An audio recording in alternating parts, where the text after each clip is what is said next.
وبركاته. وعليكم السلام ورحمة الله وبركاته. إن الحمد لله نحمده ونستعينه ونستغفره ونعوذ بالله من شرور أنفسنا ومن سيئات أعمالنا.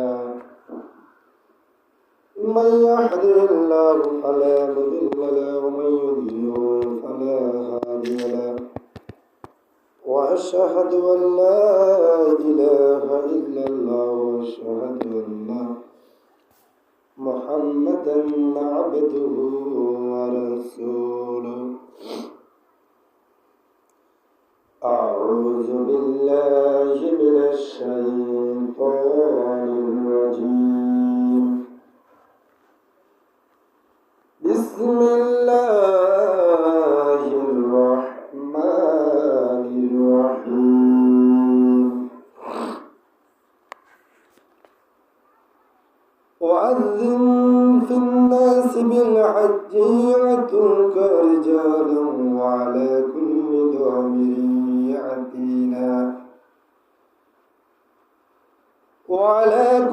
ضامر يأتين من كل فج عميق. صدق الله العظيم. عن أبي هريرة رضي الله تعالى عنه قال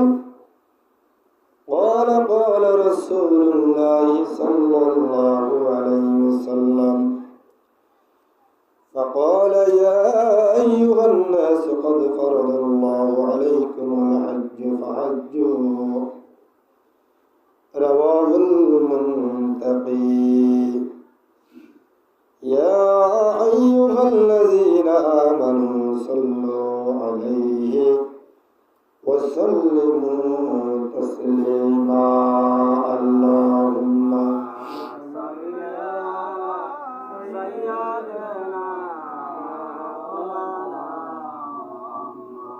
وعلى آل سيدنا مولانا. اللهم صل على سيدنا وعلى آل سيدنا مولانا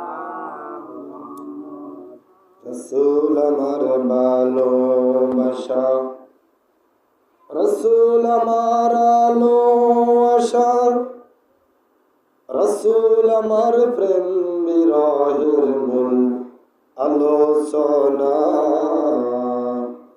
রসুল আমার কাজে কর্মের অনুপ্রেরণা। আল্লাহুম্মা সাল্লি سيدنا مولانا محمد على آل سيدنا مولانا محمد. بلغ العلا بكماله كشف دجى الدجى بزمانه حسنة جميع خصاله.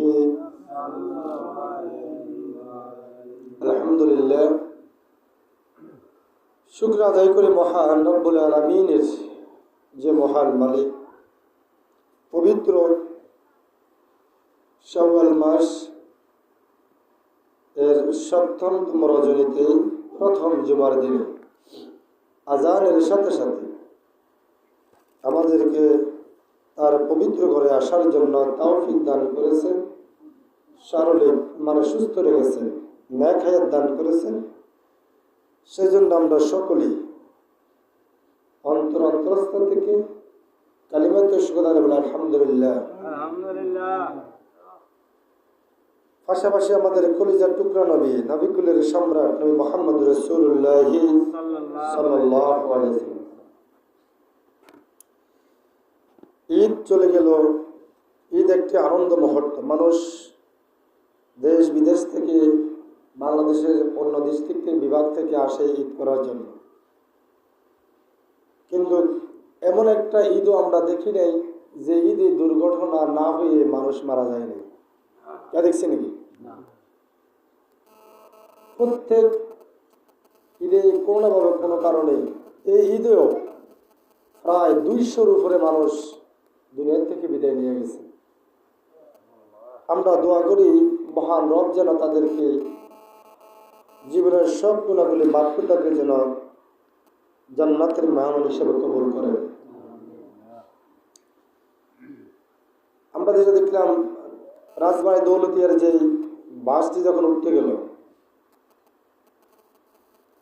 ড্রাইভার দোকানে চা পান খাওয়ালা ঢুকছে, হেল্পারকে বলে নাই যে তুই গাড়ি চালা। হেল্পার নিজ ইচ্ছে মতো খেয়াল আর কি ওস্তাদ চাটা খাইতেছে, আমি গাড়ি ঢুকাই দিই। ড্রাইভার তাকে বলে নাই ফেরিতে উঠাইতে। কিন্তু একটা মিডিয়া প্রচার করছিল যে ড্রাইভার তাকে বলছে তুই ফেরিতে উড়ে গাড়িটা। আসলে ড্রাইভার বলে নাই, সে নিজেই ওখানে যে যাত্রী ছিল, একজন যাত্রীও যখন সাংবাদিক সামনে কথা বলছে কেছে ড্রাইভার তাকে বলে নাই যে তুমি গাড়ি চালা। ড্রাইভার দোকানে সে নিজ ইচ্ছে আমি তো চালাইছে, চালাই সে প্রায় 25 জনের মতো লাশ, 25 থেকে 26 জন লাশ অতিবাহিত গেছে। আমাদের চোখের সামনে মানুষগুলি চলে গেল। ড্রাইভার যখন দেখছে গাড়িটা পড়ে যাচ্ছে, ওই ড্রাইভার সাহেবও তখন সে নিজেও স্টক করে নিজেও মারা গেছে। সে দেখতেছে যে গাড়িটা পড়ে যাচ্ছে, কারণ এখানে সব ড্রাইভারকে দিতে হবে না। এখানে এখন এই মসজিদের সর্বোচ্চ দায়িত্ব আমার। এখানে যদি এখন কোনো প্রকার কোনো কিছু হয়, এখানে পুরোটা ধাই আমি এখান থেকে সরে যেতে পারি। আমার আজকে কিন্তু এখানে থাকার কথা ছিল না। আমি আজকে থাকার কথা ছিল মাইজদিতে। আমার একটা জেলা প্রোগ্রাম ছিল, মোহাম্মদপুর থেকে 2 জন লোক দাওয়াত পাইছে, সেখান থেকে আমিও দাওয়াত পাইছি। ভাগ্য আমারটাই ভালো ছিল, কিন্তু দুর্ভাগ্যজনক আমারটাই খারাপ হয়ে গেছে। পুরো মোহাম্মদপুরের ভিতরে আমি দাওয়াত পেয়ে গেলাম, সেখানে জেলার দায়িত্বে সেটা আমাকে ফোন করছিল যে আপনি আসেন, আপনার সাথে আমাদের কথা আছে। আমি চেষ্টা করছি একটা জুমার খতিব দিয়ে যাওয়ার জন্য, কিন্তু আমরা চেষ্টা করি পারি না। যারা জুমা পড়ায় ওরা সবাই তো ব্যস্ত জুমাতে, নতুন করে আমরা কাউকে পাই নাই। এই জন্য আমাকে না যেই আমাকে আজকে এখানে আমি আছি। যাই হোক, সব কিছু গেলে আমার জন্য ভালো হতো, আর না যাই আমার জন্য লস হয়েছে। কারো কিচ্ছু হয় না, আমার ক্ষতি হবে। তো মোট কথা হলো যে আমি এখান থেকে আজকে যদি চলে যেতাম, ড্রাইভার পুরোটা আমাকে বহন করতে হতো, কিন্তু না, কারণ আমাকে এখানেই নিয়োগ দেওয়া হয়েছে। আমি কোথাও গেলে কাউকে দিয়ে যেতে হবে, আমার অনুমতি ছাড়া এখানে কেউ আর আসতেও পারবে। তিনি যখন ড্রাইভার হন, তেনার কাছে এই গাড়িটা ড্রাইভার তেনাকে উঠে দিছে যে আপনি এটার দায়িত্ব। যখন দুর্ঘটনা হয়ে যায়, তখন মানুষটা এমনিতে হার্ট করা অথবা তাকে একটা চিন্তায় ফেলে দেওয়া অস্বাভাবিক কিছুই নয়, এটাই স্বাভাবিক। ড্রাইভার সাহেব মারা গেলেন। যাই হোক, রাসূল সাল্লাল্লাহু আলাইহি ওয়াসাল্লাম বলছেন যারা পানিতে মারা যায়, অগ্নিতে পুড়ে মারা যায়, আল্লাহ তাআলা তাদেরকে শহীদ হিসাবে কবুল করবেন। আমাদের সরভাটা একটা আছে বইয়ার হাট, সর হাসান বইয়ের হাট নয়, সরভাটা একটা বইয়ের হাট আছে। ওখানেও গত 4 দিন মনে আগুন লাগে, প্রায় বৈদ্যুতিক শর্ট করে 24-25টি দোকান পড়ে গেছে, কয়েকজন মানুষ সেখানে মারা গেছে।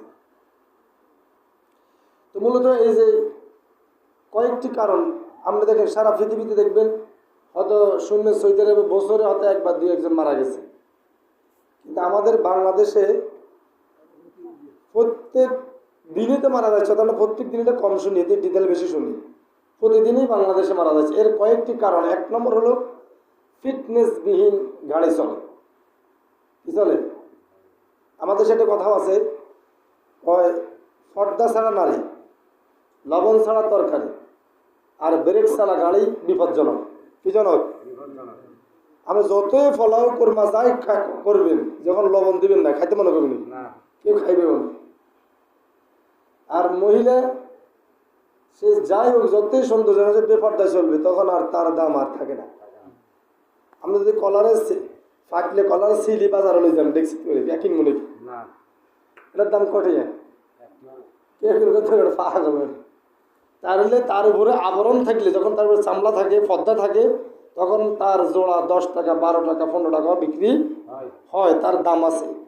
তদ্রূপ যদি পর্দাশীল হয় তাহলে ওর দাম, ওই মহিলার দাম থাকে।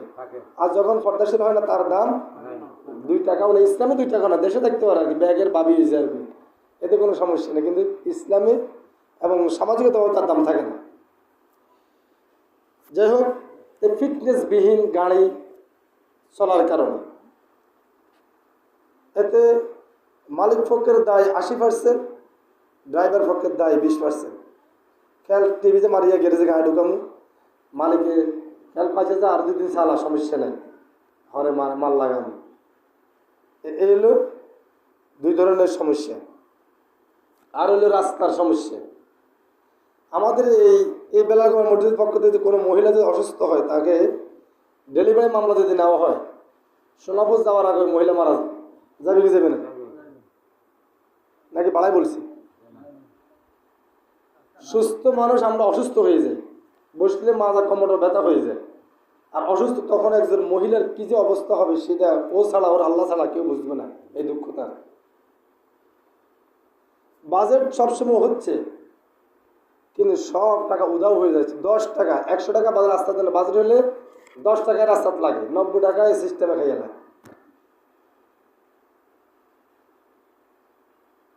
কি করবেন, কোন সরের কাছে যাবেন?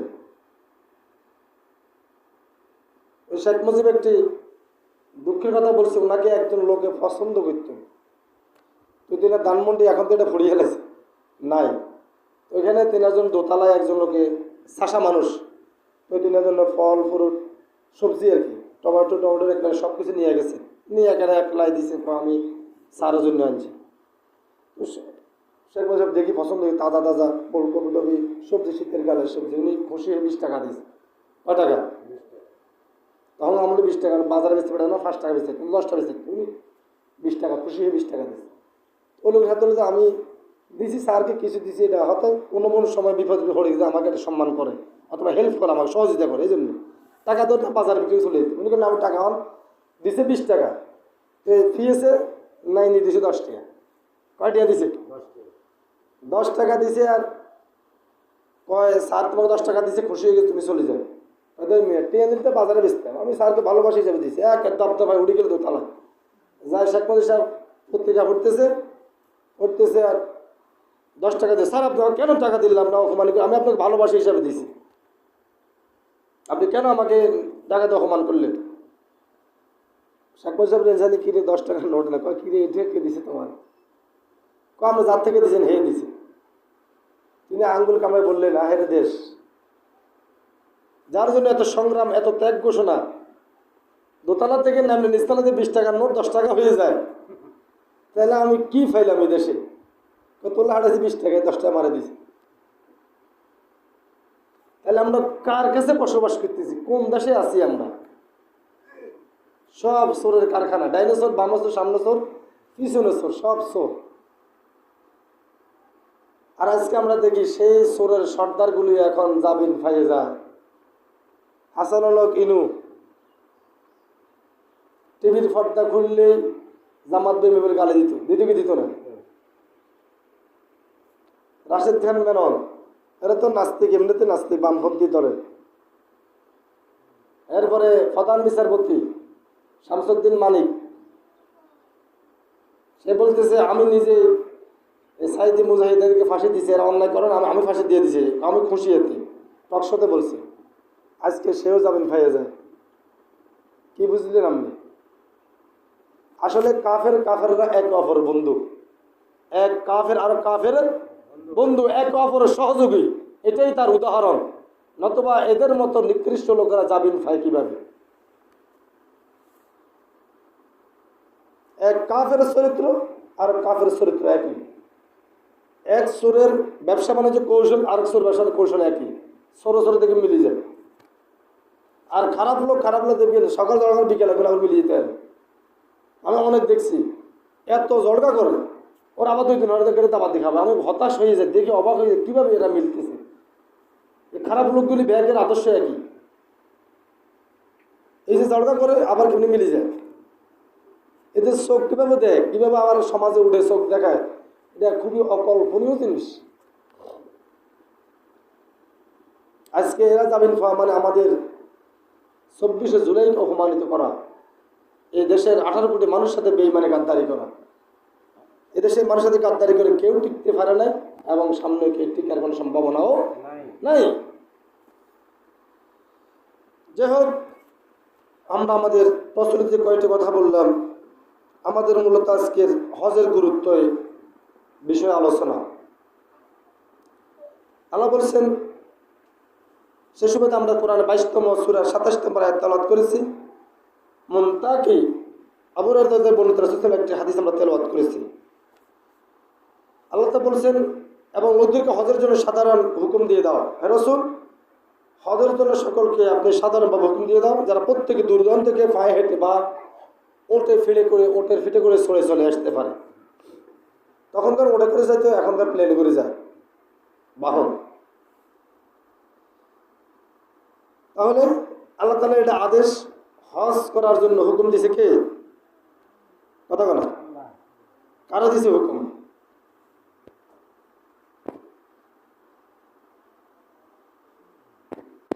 যাদের মক্কা মদিনায় যাওয়ার জন্য কি আছে? টাকা আছে, নিজের বসত বাড়ি, মানে আমি বাড়িটা বিক্রি করলে আমি থাকতে পারবো না, নিজের যানবাহন সাইকেল বলেন, হুন্ডা বলেন, প্রাইভেট কার বলেন, এটা বিক্রি করলে আমি চলতে পারবো না। এই দুইটা ব্যতীত বাকি সম্পদ দিয়ে যার বিক্রি করলেও মক্কা মদিনায় যাই আসতে পারবে, মানে ভাড়ার টাকা আছে, তার জন্য হজ ফরজ। তার জন্য হজ ক্লিয়ার, ফরজ। কথা ক্লিয়ার?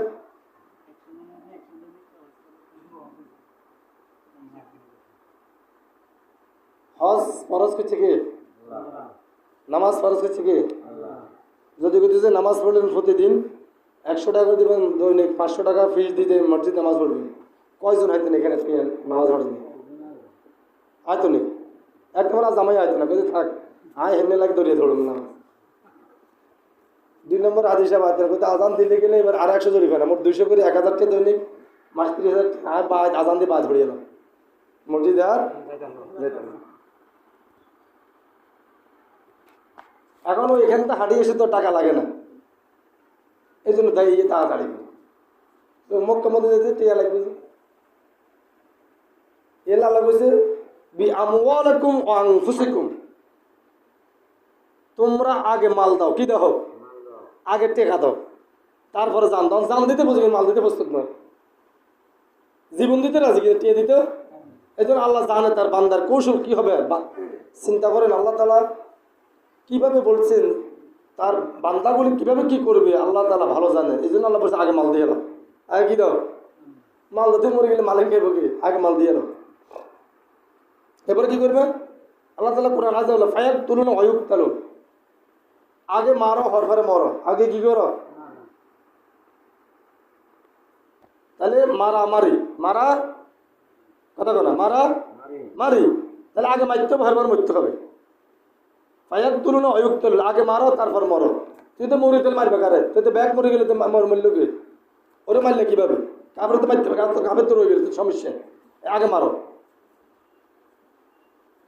কুতিবা আলাইকুমুল কিতাল, কাফেরদেরকে হত্যা করো, জিহাদ করো, হত্যা করো, তাদেরকে হত্যা করা ফরজ। এমনি বাজারে হত্যা করবো কেন? সিস্টেম মোতাবেক তাকে মারতে হবে।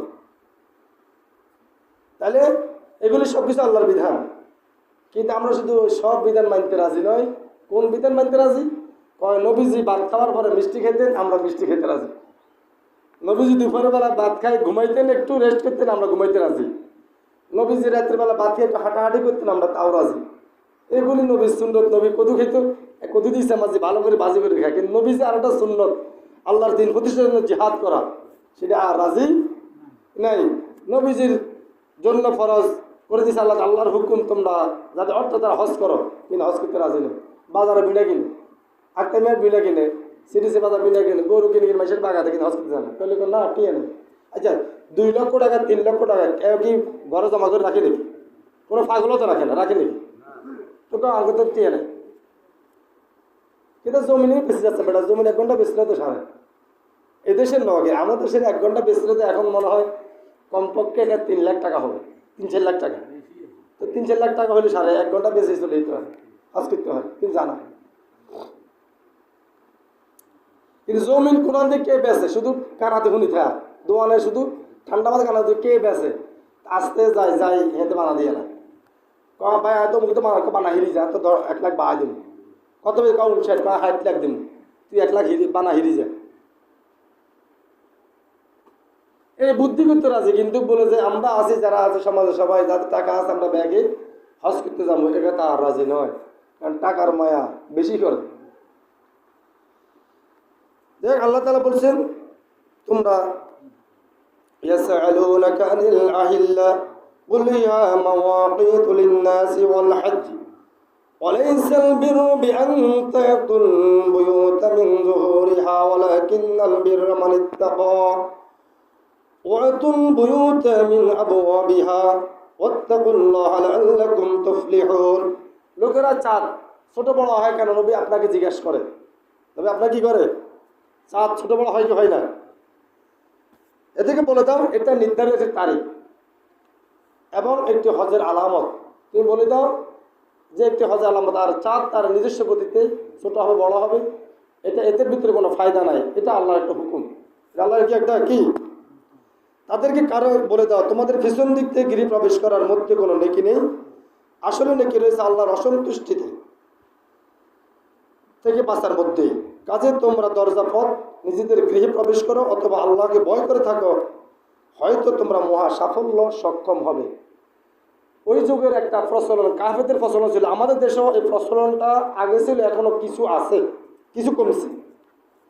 যেমন আমরা দেখতাম আমাদের জেঠারা, আমাদের বাবারাও দেখতাম, আমার বাবা কম করতো একটু, আমার জেঠাও তেন বেশি করতো, এলাকার মুরব্বীরা করতে দেখতাম না, বাজার থেকে হত দিছে বলে বাজারে ব্যাগ নিতে খেয়াল নাই, তো বাজার গেছে কয় রে ব্যাগ যা হিসমি গেলে অমঙ্গল হইব, মুরব্বীর আছে কইতো কি কইতো না, তো বাজারে ব্যাগ দিয়ে আবার বিধবা মহিলা দেখলে আমার জেডার বাজার যাইতে না, কয় আজকে আমি বাড়ির পাশে জেডি আছে মতিনের মা, জেডা আগে মরে গেছে, তো জেডি দেখলে কয় যে মতিনের মারা দেখছি আমি আর বাজারে যাইতাম। বিধবা আল্লাহ কয় যেই ঘরে বিধবা আছে আল্লাহ রহমত আছে, যেই ঘরে মহিলা বেশি মেয়ে সন্তান বেশি হয় সে ঘরে আল্লাহ রহমত বেশি, যেই ঘরে অভাব অনটন বেশি সেই ঘরে আল্লাহ রহমত বেশি। কিন্তু আমরা এখন রহমতটা মনে করি কি আর কথা বলে গজব ন। তাহলে আল্লাহ বলছেন রহমত। তখন যুগের ওই যুগের কাফেরদের একটা চল ছিল, তারা হজ করে আসে তারা ঘরের পিছনে ঢুকতো, প্রয়োজনে ওয়াল ভাঙে ঢুকতো, সামনে দিয়ে ঢুকতো না, কিছু কোনো ক্ষতি হলে অসুস্থ হলে বাক্যা মারা গেলে পিছনে ঢুকতো। আমাদের দেশেও অনেকে এগুলি করে থাকে, বিশেষ করে কেউ যদি তাবলিগ জামাতে চিল্লা যায়, তো মা বাপ মারা গেলে আইয়ে না, যদি আইয়ে তো মসজিদ সামনে তো হরি আবার চলে গাছ চিল্লা নষ্ট হয়ে যাবে, কে বা কারা এই শয়তানি বুদ্ধি দিয়ে দিছে, এগুলি পালন করে। হয়তো যদি এখন কমে থাকে, আলেমদের সহবতে হয়তো এখন কমছে, কিন্তু একসময় এটাই প্রচলিত ছিল, হয়তো এখনো আছে কিনা আমি জানি না। কয় এদের চিল্লা ঘুরে মা বললেও আদিত্য না, কোন জানোয়ার এগুলি যে শিক্ষা দেয় মানুষকে, তোর চলে থাকতে বলে কইছে কে বলে, এর কম বেশি থাকলে সমস্যা কি? বেশি দিলে কোনো সমস্যা নেই। আপনি দিন এলেম শিক্ষা করতে যাবেন, আপনি 40 বছর থাকে কোনো সমস্যা নেই। কিন্তু আজ যদি এখানে উল্টাপাল্টা করেন যে আমি যাচ্ছি দুনিয়ার আমি সব কাজে রাজি, তো রাস্তার মধ্যে খাজুর কাঁটা দিই না, ইয়া দিই না, ইয়া কি কাজের নেই, নাটের কাঁটা কিনলে 3 মাস থাকা, এটা কোন দিনে গেছি? আসলে সব বদমাশি শয়তানি ছাড়া কিছুই না।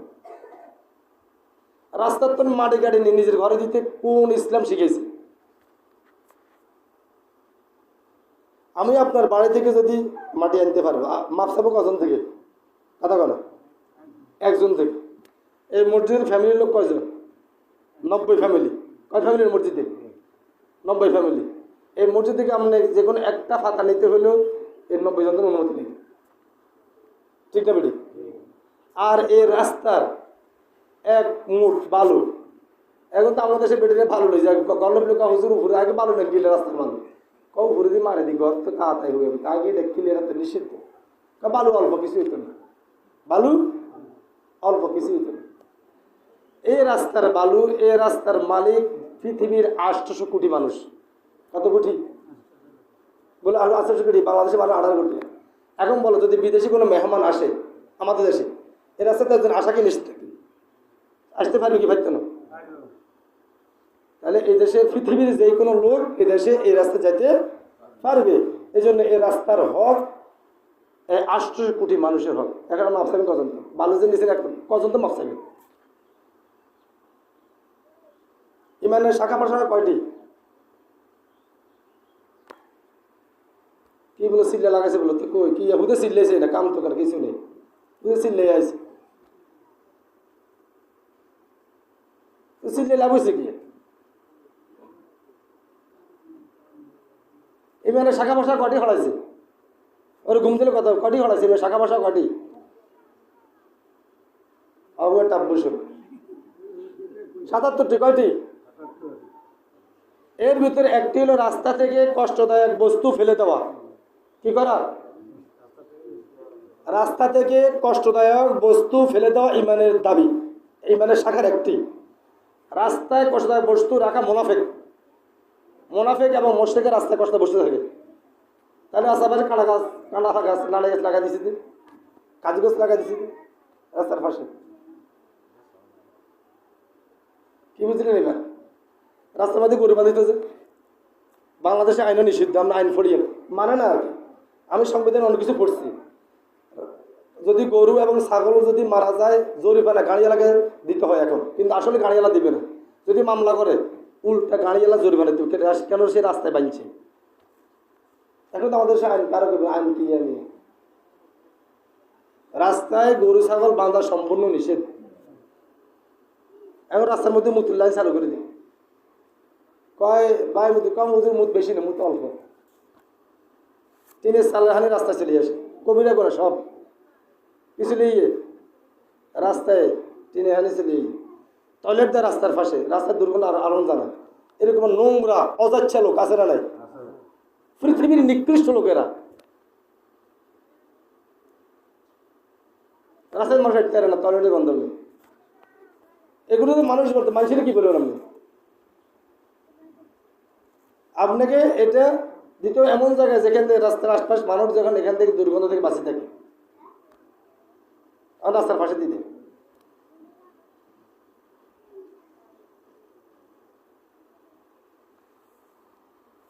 তো ওই যুগে এগুলি ছিল, এরা কাফেরা পিছনে ঢুকে যেত, আসতো না। আল্লাহ বলছেন এতে বি তোমাদের মঙ্গল অমঙ্গল কোনো কিছুই নাই। খালি কলসি দেখলে আগে যুগে, এখন নাই, কমে গেছে। খালি কলসি দেখলে আর বাজার ঘাটে কোথাও হাত দিয়েছে, খালি কলসি দেওয়া যেত না, কয়া যাত্রা হইত না। এগুলি সব কুফতা, মানুষের কুফরি মতবাদ শিক্ষা দিত। এদের ভিতরে কোনো কল্যাণ অকল্যাণ কোনো কিছুই নাই। শনিবারে আগের জমানাত বোধ নাই, দিত না, দিত নি। মঙ্গলবারে দিত না, দিন ব্যস্ত। আল্লাহ প্রত্যেক দিন আল্লাহ তাআলা নির্ধারিত দিন। এতে তোমাদের অমঙ্গল কোনো কিছুই নাই। তোমাদের অমঙ্গল আল্লাহর সন্তুষ্টি এবং অসন্তুষ্টির ভিতরে। আল্লাহ অসন্তুষ্টি হয় তোমাদের ভিতরে অমঙ্গল, আর আল্লাহ সন্তুষ্টি হল তোমাদের মঙ্গল। এর বাহিরে আর কিছুই নেই। তোমরা যেগুলো রেওয়াজ কেন গেছে, এটা কাফেরদের রেওয়াজ। এই জন্য এই রেওয়াজগুলি আমাদেরকে পরিহার করতে হবে। এগুলি হুদা বাহতাবাজি কথা। আল্লাহ বলছে তোমরা তোমাদের বাড়ি গৃহের প্রবেশ রাস্তা দিয়ে ঢুকো। প্রবেশের রাস্তা দিয়ে তোমরা ঢুকো, সোজা রাস্তা ঢুকো, বাঘ বুকে দিয়ে ঢুকিও না। বাঘ বুকে দিয়ে ঢুকবে কিনলে তুই শুননি কি? বাঘ বুকে ঢুকো। নিজের বাড়িরও আপনার যে মেন দরজাতে ঢুকবেন, ওখানে বাইরে ঢুকবেন। আর বিশেষ কোনো কারণ কৌশল হলে আলাদা সাবজেক্ট, আমি কাজ করতে যেতেছি দেশে আলাদা সাবজেক্ট। আপনাকে সব সময়ের জন্য নির্ধারিত আপনার বাইরে যে রাস্তা থাকবে এখানে ঢুকবেন, বাইরে হবেন এখানে। আল্লাহ তারা নির্ধারিত তোমাকে চোরের মতো আবার তারপর ঢুকুকা, সুন্দর সিস্টেমে প্রবেশ করো। ওই জন্য কাফেররা এগুলো করতো। আল্লাহ বলছেন তোমরা আল্লাহকে ভয় করে, ভয়ের ভিতরে আছে সাফল্য, আর আল্লাহর অসন্তুষ্টির ভিতরে তোমাদের অকল্যাণ। এগুলির ভিতরে কোনো অকল্যাণ কল্যাণে কোনো কিছুই নাই। এই জন্য আমরা এই কথাগুলি পরিহার করতে হবে। আমাদের দেশে যে কার্যকলাপগুলি চলে এগুলি আমাদেরকে পরিহার করে চলতে হবে।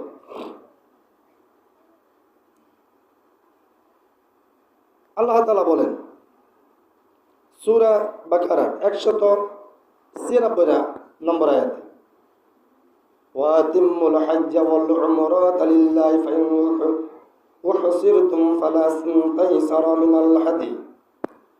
আল্লাহ তাআলা বলেন আল্লাহ সন্তুষ্টির জন্য যে তোমরা হজ ও উমরা করো, হজ ও ওমরা করার নিয়ে যখন পূর্ণ করো তখন তোমরা কোথাও আটকা পড়ো, তাহলে কোরবানি তোমাদের আয়াত তাদের হয়। বলছি তোমরা যখন হজ করতে যাবে তখন তোমরা যেখানে হজ ওমরা করবা, যদি এখানে তোমরা থেকে যেতে হয় তাহলে তোমরা ওইখানে কোরবানি করবে। ওখানে কি করবে? ওখানে তোমরা কোরবানি করবা। আর সেটি ফেস করে কোরবানি তোমাদের যে জায়গা পৌঁছে না পর্যন্ত তোমরা নিজেদের মাথা মুন্ডন করো না। এই মাথা মুন্ডনের করার কথা শুধুমাত্র হজ এবং ওমরা করার সময়, এটাই কোরআনের আয়াত, সূরা বাকারার 196 নম্বর আয়াত। কিন্তু আমাদের দেশে আমার এক দোস্ত বলছিলেন, ভাই আমি যখন ফাজিল পড়ছি প্রথম দ্বিতীয় তৃতীয় বছর, ফাজিল 3 বছর ক্লাস করতে হয়, তখন পর্যন্ত এর বাইরে আমি কমপক্ষে কম দিত 2 থেকে 300 বার চুল খাইছি, শুধু সুন্নত মনে করি। যখন কামিল উঠলাম, বুখারী শরীফ পড়লাম, সারাদিন আয় হ্যাঁ রে হুদা আমি মাথা চাষি না শেষ করলাম। এতে বেশি করেছেন সুন্নত হলেও কি শুধুমাত্র এই হজ করার সময় মাথা মুন্ডন করে, এটা আল্লাহ তাআলার বিধান। এর বাইরে মাথা চুল ছাঁচার ভিতরে কোনো ফায়দা নেই। এখন আমাদের যে শাস্তি আছে, এখন বিজ্ঞান কি বলে? বিজ্ঞান বলে যখন তার বাচ্চার মাথা যখন চুল ফেলে দেয়, চুল ফেলে দেখে, তখন তার মাথার ব্রেন এফেক্ট করে, ও ব্লেডের ধারগুলি তাকে ক্ষতি করে, তার মেধা শক্তি দিন দিন কমে যায়, সে আর মেধাবী হতে পারে না, তার মেধাকে নষ্ট করে দেওয়া হয়। আপনি কী করবেন?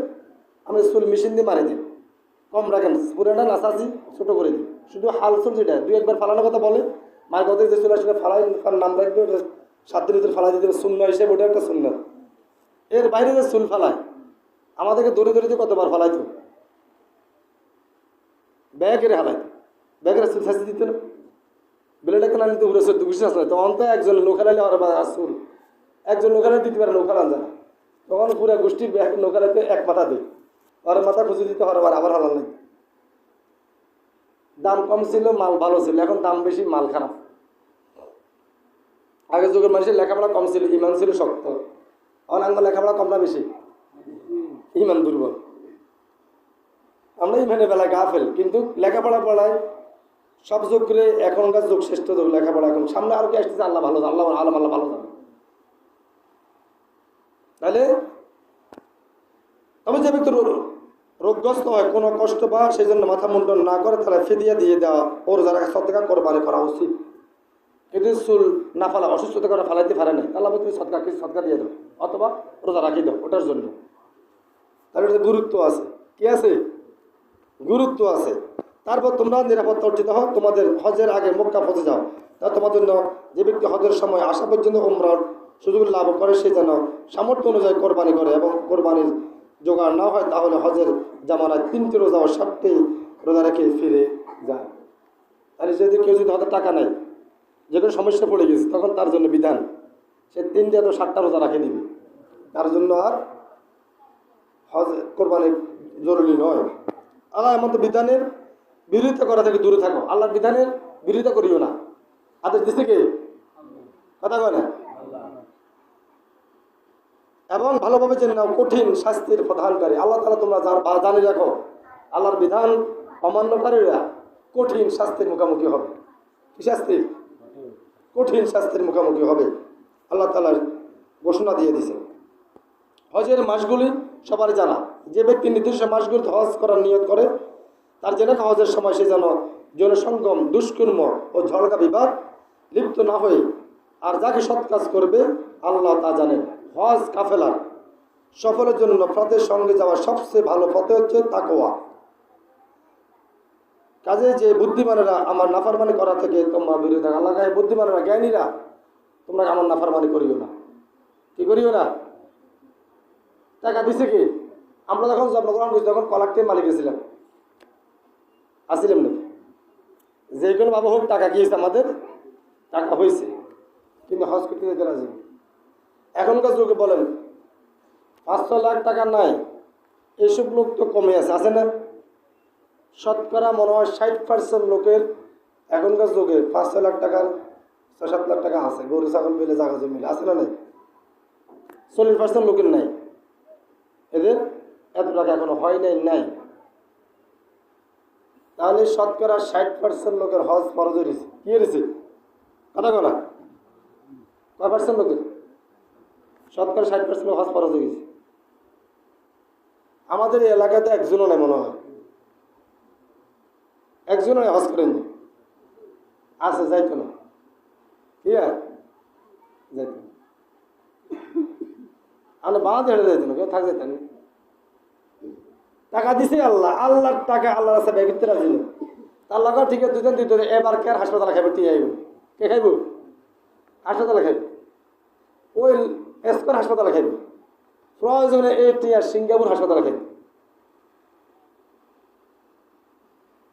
যেই দিন ধরা খাইল হাদি হত্যার প্রধান আসামি ইন্ডিয়ায়, সেই দিন ভাইজান অসুস্থ হয়ে মেডিকেল।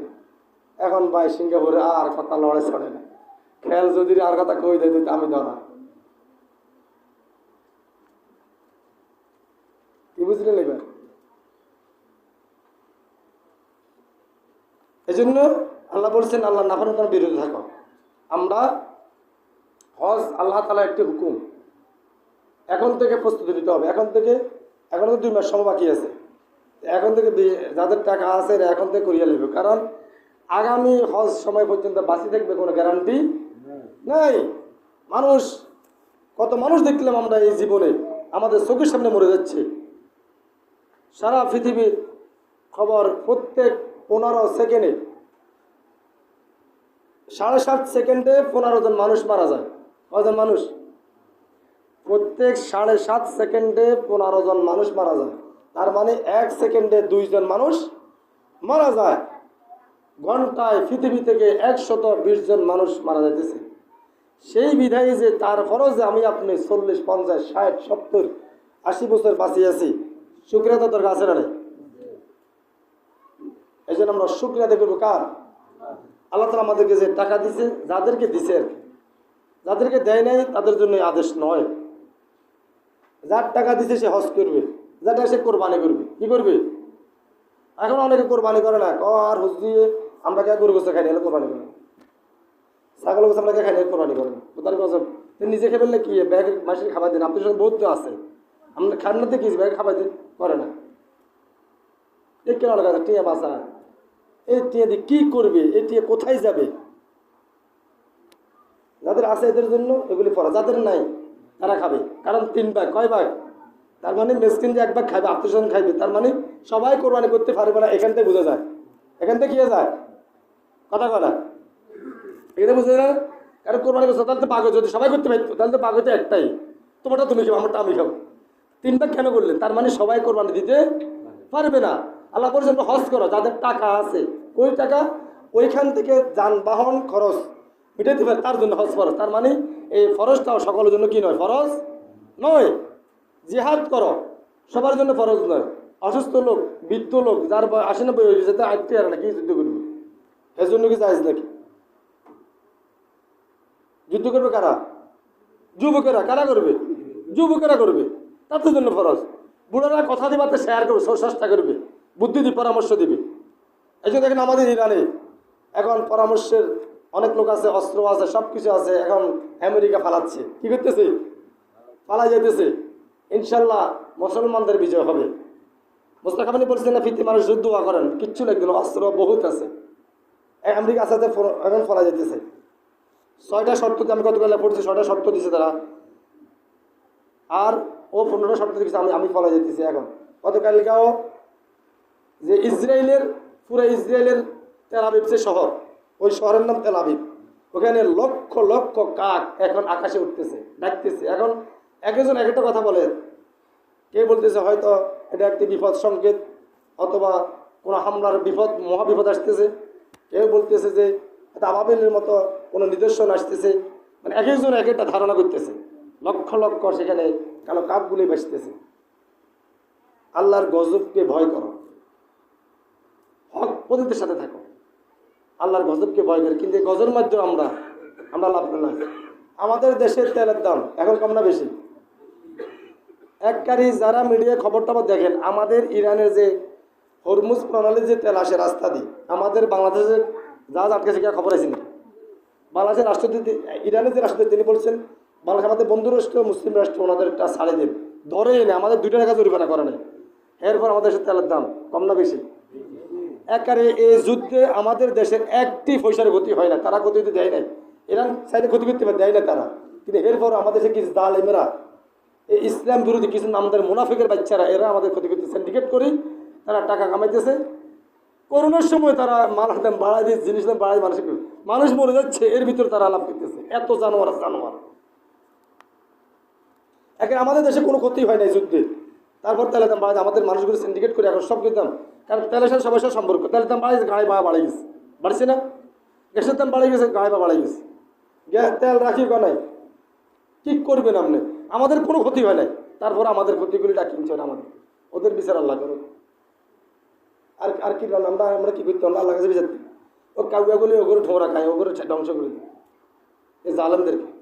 আল্লাহ তালা আমাদেরকে এই হজ একটি ফরজ বিধান মেনে চলার তৌফিক দান করুন। যাদের অর্থ আছে তারা আমরা যেন সেই আল্লাহর ঘরে যেতে পারি। আর আমরা যাদের অর্থ নাই আমরা দোয়া করি, হয়তো মনে থেকে দোয়া করতাম আল্লাহ রযুকনি শাহাদাতান ফি সাবিলিক, এই পর্যন্ত রাসূলের দোয়া। এই পর্যন্ত কার দোয়া ছিল? রাসূলের দোয়া। আল্লাহুম্মা রযুকনি শাহাদাতান ফি সাবিলিক, হে আল্লাহ আপনি আমাকে শাহাদাতে মৃত্যু দান করেন। সুবহানাল্লাহ। তাহলে এরপরে ওমরাতে বানাইছে আর একটু বাড়াই বলছে আল্লাহুম্মা রযুকনি শাহাদাতান ফি সাবিলিক আল মাউতি বিলাদি রাসূলিক, হে আল্লাহ হয় আপনি আমাকে শাহাদাতে মৃত্যু দান করেন অথবা আমাকে রাসূলের শহরে মৃত্যু দান করেন। ওমরের মৃত্যু কোথায় হয়েছে? মক্কা না মদিনায়? কোথায় হয়েছে? মদিনায়। কোথায় হয়েছে? মদিনায়। ফজরের সময় নামাজ অবস্থায় ওমরকে পিছন থেকে ছুরি মারি, মুসল্লি না মুসল্লি মুসল্লি। কাফের বেশি খারাপ লাগে মুনাফিকের খারাপ বেশি? মুনাফিক খারাপ বেশি। ওমর যেন নামাজে ছিলেন ফজরের সময়, তার পিছনে মুয়াজ্জিন সিটে খাড়াইছে, তারা ওমর যখন সেজদা গেছে তখন ওমরের বাম পাজর থেকে তারা ছুরি দিয়ে আঘাত করছে। ডান পাশে তো মেম্বার পারে নাই, বাম পাশ থেকে তারা আঘাত করছে। ওমর ওইখানেই যখন পড়ে গেছেন, ডান ফার্স্ট থেকে জামাতে খাড়াইছেন, নামাজ শেষ করি, নামাজ শেষ করে তারপর দেখলেন ওমর দুনিয়ার থেকে বিদায় নিয়ে গেছে। ওমর তিনি শহীদ হয়ে গেছে। যার ভয়ে পৃথিবী কাঁপত, যার ভয়ে একই সিঁড়িতে পানি খেতে বাঘ ও হরিণ, তাকে মোনাফিকের বাচ্চারা ছাড়ালে। আর আমরা মোনাফিকের বাচ্চা ছাড়বো বুঝলেন কীভাবে? মোনাফিক এখন আছে না নাই? উমরের মতো লোকজন যদি এই উমর, এমন এক উমর রাস্তা দিয়ে হাঁটলে শয়তান ওই রাস্তা দিয়ে 40 দিন হাঁটতো না। কয়দিন? 40 দিন সাথে হাঁটতো না। কিন্তু কোনো নবীরা হাঁটে গেলে তারপর নবীদের পিছনে আবার সাথে হাঁটতো, প্রত্যেক নবীদের পিছনের সাথে হাঁটতো। কিন্তু উমর এমন এক উমর ছিলেন, এর মানে কি উমরের দাম বাড়ে গেছে তা নয়। নবীদের সাথে তার সম্মান বাড়বে না, বাড়ার সম্ভাবনা না। নবীদের এক হসমযোগ্য তো উমর হবে না, কিন্তু উমরকে ভয় করতে আল্লাহ তাআলা উমরের ভিতরে সে পেঁচালিটা ঢুকে দিয়েছে। উমর গেলে 40 শতান যেত না, কিন্তু মোনাফিক চলে যেত মসজিদে।